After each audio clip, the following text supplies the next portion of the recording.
Okay, folks, I've got some ribs here, and I know a lot of people are asking me how to take off the silver skin on the back of the ribs.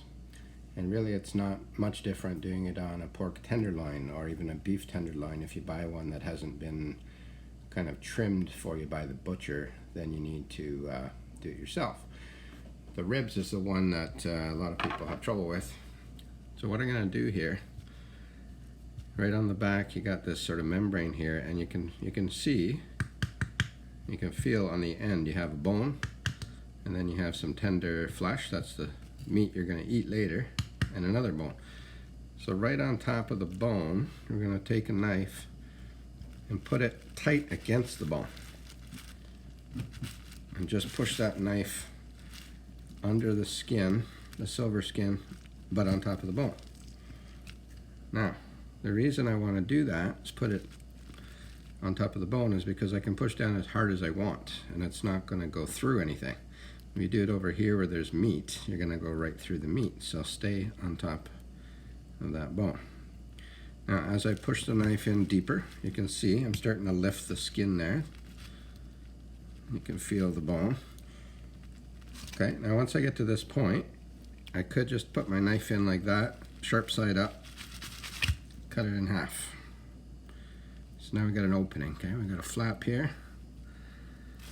And you could just pull that with your bare hands, but I find that when you grab it with a paper towel, you just have that much more leverage. So let's just grab onto that fold, and let's pull. You can see, come off in one big strip here. Okay, so it comes off just like that. Grab another section.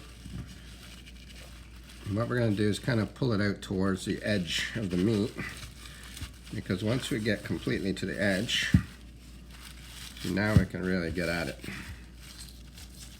Okay, so it's all off the one side, and I got this nice big piece to hang on to. Let's go the other way.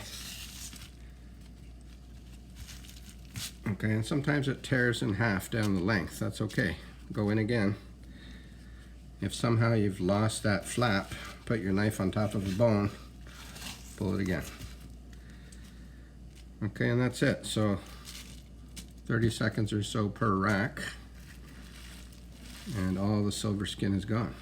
Okay, now on ribs, not the end of the world if you leave it on, because you know you're not really eating the meat off the backside, it's the other side, but still it's kind of like a plasticky film that's in your mouth when you're eating. All right, but definitely on a pork tenderloin or a beef tenderloin, you want to remove that stuff before you eat. Okay, so just along the bone, little incision so you have a flap, paper towel, grab it, pull both ways till you get it all. That's all there is to it.